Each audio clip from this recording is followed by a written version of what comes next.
नमस्कार एवरीवन। सो confidence booster series का ये पार्ट 2 का पहला लेक्चर है। 5-6-7 सवाल हैं, ज़्यादा क्वेश्चन में नहीं कर पाया। जो इम्पोर्टेंट क्वेश्चन है, जो मुझे लग रहा है इम्पोर्टेंट है और जो शायद पार्ट 1 में कवर नहीं हुए हैं, ठीक है। तो द ड्रिल इज़ कि हमको पार्ट 1 का जो वीडियोज़ है वो पहले देखना है और उसके बाद जो टॉपिक्स पार्ट 1 में कवर नहीं हुए हैं या जिनको अपन इलाबरेट नहीं कर पाए हैं, या even if we have elaborated them in part 1, but I personally feel is कि those are still important and those needs to be revised. तो इस हिसाब से हमने ये बनाया है। The first question is lens which is use to rectify presbyopia is. तो इसको स्टडी करने से पहले मैं आपको बता देता हूँ, there are 3 common refractive defects of vision. 3 common refractive defects of vision. 3 common defect होते हैं विजन के, रिफ्रैक्टिव डिफेक्ट जिनको हम बोलते हैं। पहला होता है मायोपिया, दूसरा होता है हाइपरमेट्रोपिया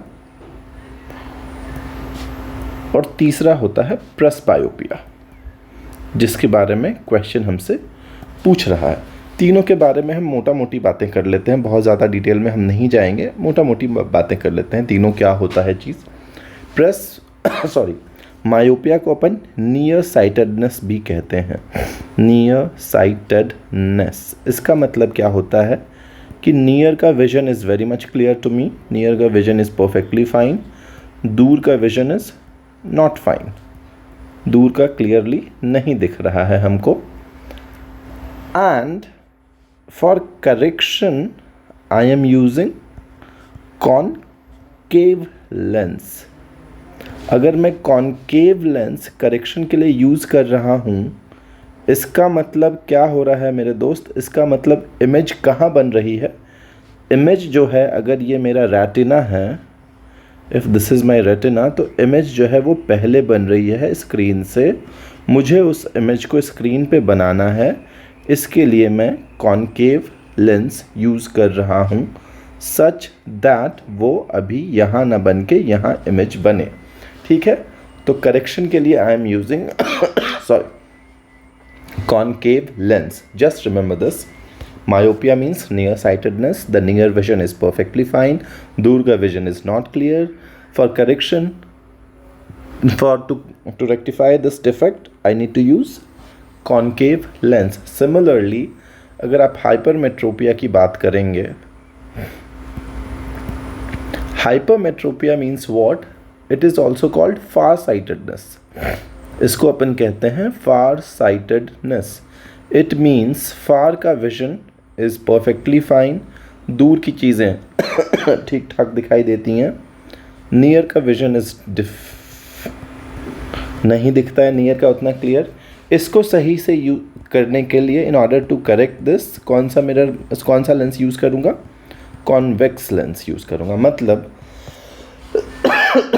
अगर मैं कॉन्वेक्स लेंस यूज़ कर रहा हूँ, मतलब वो कन्वर्जिंग लेंस है।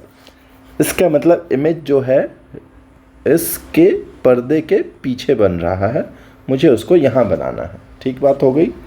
अब आ जाओ प्रेसबायोपिया। प्रेसबायोपिया किसको कहते हैं? प्रेसबायोपिया मतलब जो मेरे आँख का लेंस का अकोमोडेशन का पावर है, आँख का lens, this is the lens of आँख, it has got its own power of accommodation, जो कि उम्र के साथ कम होता जाता है। The power of accommodation of eye usually decreases with aging. This is called presbyopia. इसको सही कैसे करेंगे दोस्त? इसको सही करेंगे बाईफोकल पावर के साथ, मतलब बाईफोकल लेंस लगा के। So the correct answer to this question will be lens used to rectify presbyopia is bifocal lens. ठीक बात हो गई। इतनी कहानी में दम है, इतना चीज़ हमने पढ़ लिया है। जब ये हम पढ़ रहे हैं तो ये चीज़ हम और जान जाते हैं। लाइट जो डिस्पर्स होता है ऐसा होता है, violet, red. Frequency of red light is, मैं ऐसे याद करता हूँ, ब्लू की फ्रीक्वेंसी रेड से ज़्यादा होती है। तो मतलब यहाँ पे विब गियोर होगा। ब्लू की फ्रीक्वेंसी ज़्यादा है रेड से, मतलब रेड का वेवलेंथ ज़्यादा है ब्लू से। ठीक बात हो गई, मोटा मोटी बात हमने कर लिया है इससे रिलेटेड। सेकंड क्वेश्चन कह रहा है proof of work, proof of stake are the terms associated with which technology. अगर आप क्रिप्टो करेंसी में इन्वेस्ट करते हैं या आपने ब्लॉकचेन पढ़ रखा है तो आप इन चीज़ों से काफ़ी फेमिलियर होंगे। आपको पता होगा सोलाना, इथीरियम, बिटकॉइन, ये सारी चीज़ें किस पे काम करती हैं। अगर आप जागरूक इन्वेस्टर हैं तो आपको ये सारी टर्म्स पता होंगे कि these are associated with blockchain technology. ठीक है।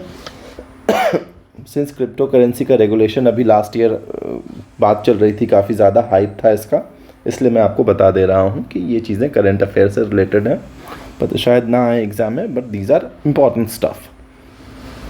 कह रहा है parsec is the unit of, तो देख लेते हैं। ल्यूमिनस इंटेंसिटी का यूनिट होता है कैंडेला, अमाउंट ऑफ सब्सटेंस का यूनिट होता है मोल, फ्रीक्वेंसी का यूनिट होता है हर्ज, करंट का यूनिट होता है एम्पियर। तो आंसर हो जाएगा नन। तो पार्सेक यूनिट है किसका? तो उससे पहले हम जान जाते हैं एक लाइट ईयर क्या होता है। एक light year is approximately equal to 9.46 into 10 to the power 15 meters. One light year is approximately is equal to this much, whereas one astronomical unit is equal to 1.496 into 10 to the power 11 meters. क्या हो रहा है? एक light year मतलब distance travel by light in 1 year, that is called 1 light year. ठीक बात हो गई? Just hold for a second, I have got one important stuff to do, but ठीक है, we'll continue with this. 1 light year is how much? Light year is what? Light year is the distance traveled by light in 1 year. So light year is representing what? Time? No, it is representing a distance, because it is a distance traveled by light in 1 year. ठीक है। Similarly, astronomical unit क्या होता है? वो भी एक unit होता है, to bigger unit to represent distance, but not big than light year.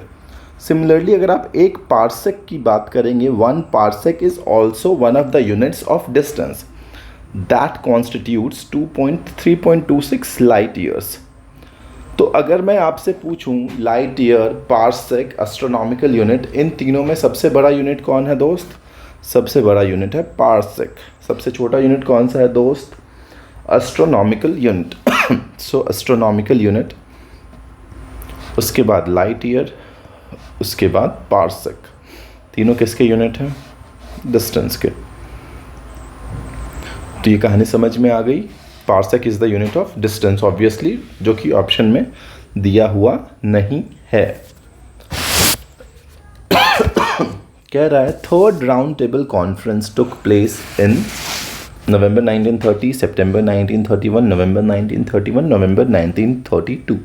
मैंने कैसे याद रखा? ऐसे, नीड सम नोट्स। नवंबर, सितंबर, नवंबर 30, 31, 32, नवंबर 32। So D is to be the answer. D हमारा आंसर होना चाहिए इस केस में। This is first round table conference, this is second round table conference, this is third round table conference. हमसे पूछ रहा है थर्ड राउंड टेबल कॉन्फ्रेंस, तो answer will be November 1932। But देखते हैं, हम अभी बात कर लेते हैं मोटा मोटी। देखो दोस्त, नवंबर 1930 से लेके जनवरी 1931 तक फर्स्ट राउंड टेबल कॉन्फ्रेंस चला था। March 1931 Gandhi Irwin pact, Gandhi Irwin pact. क्यों? क्योंकि ये फेल हो गया था first round table conference, to be precise 5 of March 1931। उसके बाद देखो 7 सितंबर, और सितंबर कह दो, 7 ज़्यादा प्रिसाइज हम नहीं होना चाहते, 1931 में सेकेंड राउंड टेबल कॉन्फ्रेंस चला था। सेकेंड राउंड टेबल कॉन्फ्रेंस के बाद अगस्त 1932 में कम्युनल अवार्ड हुआ था, और इसके बाद इमीडिएटली बाद सितंबर 1932 में पूना पैक्ट हो गया था, Poona pact between Gandhi and Bhimrao Ambedkar. And in November 1932 there was third round table conference. यहाँ पे चीज़ें काफ़ी क्लोजली हुई हैं, इसलिए हम चाहते हैं कि आप इनको एक बार अच्छे से वापस से देखें। नवंबर 1930 में फर्स्ट राउंड टेबल कॉन्फ्रेंस हुआ था जो कि फेल हो गया था, जिसके बाद 5 मार्च 1931 को गांधी इरविन पैक्ट हुआ था। आप मुझे बताएंगे कि सेकेंड राउंड टेबल कॉन्फ्रेंस जब हो रहा था, was Irwin the viceroy at that time? That you need to comment down. या इरविन नहीं थे तो कौन थे, और अगर इरविन थे तो कब चेंज हुआ, सेकेंड राउंड टेबल से पहले या थर्ड राउंड टेबल से पहले? सो सितंबर 1931 में सेकेंड राउंड टेबल कॉन्फ्रेंस हुआ था। उसके बाद दो इंपॉर्टेंट चीज़ें हुई है उसके और थर्ड राउंड टेबल कॉन्फ्रेंस के बीच में, दैट इज़ कम्युनल अवार्ड, जिसको रैमसे मैकडॉनल्ड अवार्ड भी कहते हैं, और पूना पैक्ट हुआ है जिसमें गांधी जी और अंबेडकर साहब के बीच में पूना पैक्ट हुआ है। हाउएवर इट वाज साइंड, जहाँ तक मुझे याद है इस पैक्ट को साइन किया था गांधी जी की तरफ से, इसको साइन किया था शायद मदन मोहन मालवीय ने।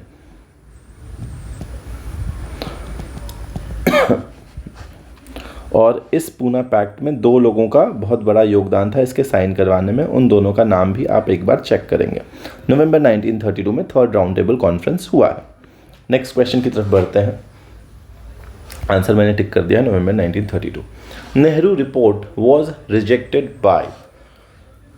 साइमन कमीशन के जाने के बाद जब साइमन रिपोर्ट को इंडियंस ने नकार दिया, तो बिर्केनहेड जो सेक्रेटरी ऑफ स्टेट थे उस समय पे, उन्होंने इंडियंस को चैलेंज किया कि आप अपना एक कॉन्स्टिट्यूशन ड्राफ्ट करके दिखाएं। तो Indians accepted that challenge and Motilal Nehru ji की लीडरशिप में, प्रेसिडेंटशिप में एक कमेटी बनी जिसने एक रिपोर्ट सबमिट किया जिसको कहते हैं Nehru report. So this report, जो कमेटी बनी, प्रेसिडेंट कौन थे? इसके प्रेसिडेंट थे मोतीलाल नेहरू जी। इसके मेंबर्स कौन थे? अगर आप इसके मेंबर्स की बात करेंगे तो मेंबर्स ऑल पार्टी कमेटी बनी थी ये। इसमें मेंबर्स सप्रू जी थे, मुस्लिम लीग से भी था, हिंदू महासभा से भी मेंबर्स थे, सुभाष चंद्र बोस थे। बट जो इसमें इम्पॉर्टेंट पॉइंट्स थे, डोमिनियन स्टेटस एक इम्पॉर्टेंट पॉइंट था जो कि जिक्र हो रहा था कि डोमिनियन स्टेटस की ही चर्चा कर रहे थे कि नेहरू रिपोर्ट कह रहा था कि हमें डोमिनियन स्टेटस ही चाहिए। हाउएवर ये कहानी है 1928 में। जब आप 1929 पढ़ेंगे, Lahore session presided by Jawaharlal Nehru, it shifted to Purna Swaraj. मतलब आप देखें 28 में जब मोतीलाल नेहरू जी ने नेहरू रिपोर्ट बनाया, उस समय they are still hovering over dominion status, and एक साल के अंदर जब जवाहरलाल नेहरू आए, they shifted to Purna Swaraj. This is a complete shift of paradigm. How people, मतलब कैसे डोमिनियन स्टेटस से पूर्ण स्वराज पे शिफ्ट किया। तो डोमिनियन स्टेटस की वजह से जवाहरलाल नेहरू और सुभाष चंद्र बोस ने नेहरू रिपोर्ट को नकार दिया। उन्होंने बोला कि नहीं, बट हाउएवर पब्लिकली नहीं इसको रिजेक्ट किया, बट रिजेक्ट करा। सिमिलरली मोहम्मद अली जिन्ना ने इसको रिजेक्ट करा, और उन्होंने तो पब्लिकली रिजेक्ट करा। मोहम्मद अली जिन्ना ने किस पॉइंट पे रिजेक्ट करा कि सेपरेट इलेक्टोरेट नहीं था मुस्लिम्स के लिए। ठीक है, तो the answer to this question will be Jawaharlal Nehru, Subhash Chandra Bose, Mohammad Ali Jinnah. So it will be more, it was rejected. अगर नेहरू रिपोर्ट क्वेश्चन को मैं और इसको थोड़ा अच्छा कर देता हूं ताकि कंफ्यूजन की गुंजाइश ना रहे, some part of Nehru report. अगर सिर्फ नेहरू रिपोर्ट रहेगा तो मुझे लगता है मोहम्मद अली जिन्ना के साथ आपको जाना चाहिए। अगर some part of Nehru report was rejected तो फिर मोर के साथ जाना चाहिए। जब नेहरू रिपोर्ट को रिजेक्ट कर दिया तो मुझे लगता है 14 एजेंडा पॉइंट के साथ जिन्ना जी ने अपना कुछ 7 या 14 एजेंडा पॉइंट था कुछ, वो आप देख लेंगे। Next question is red shirt movement is associated with Quit India movement, non-cooperation movement, Champaran satyagraha, civil disobedience movement. 1929 अभी हम जिक्र कर रहे थे, जवाहरलाल नेहरू लाहौर सेशन पूर्ण स्वराज। इसके बाद सिविल डिसोबीडियंस मूवमेंट लॉन्च किया गया जिसमें नॉर्थ वेस्ट फ्रंटियर प्रोविंस में खान अब्दुल गफ्फार खान के नेतृत्व में रेड शर्ट मूवमेंट चला। रेड शर्ट मूवमेंट क्यों कहते हैं इसको? खान अब्दुल गफ्फार खान को फ्रंटियर गांधी भी कहते हैं, इसको बादशाह खां भी कहते हैं, ठीक है। इसके जो वॉलंटियर्स थे इस मूवमेंट के, इसको हम कहते हैं खुदाई खिदमतगार, खुदाई खिदमतगार। लाल शर्ट पहनते थे ये लोग, इसलिए इसको रेड शर्ट मूवमेंट भी कहा जाता है। This is also called as red shirt movement. So the answer to this question will be civil disobedience movement. Civil disobedience movement के समय आप पाएंगे कि तमिलनाडु में it was led by C Rajagopalachari. Kerala में this movement was led by K Kelappan, whereas in Odisha this movement was led as Gopal Chandra Bandhu। ठीक बात हो गई। इससे ज़्यादा मुझे नहीं लगता है इस क्वेश्चन में जानना चाहिए।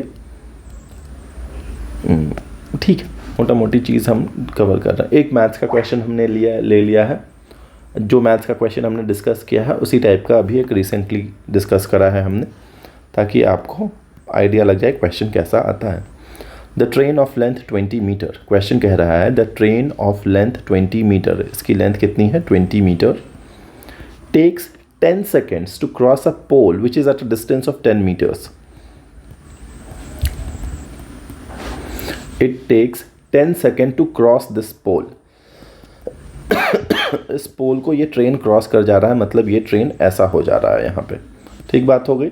मतलब इस पोर्शन ने कितना डिस्टेंस ट्रेवल करा, ये 10 मीटर प्लस ये 20 मीटर, तब जाके ये पोर्शन यहाँ आया है।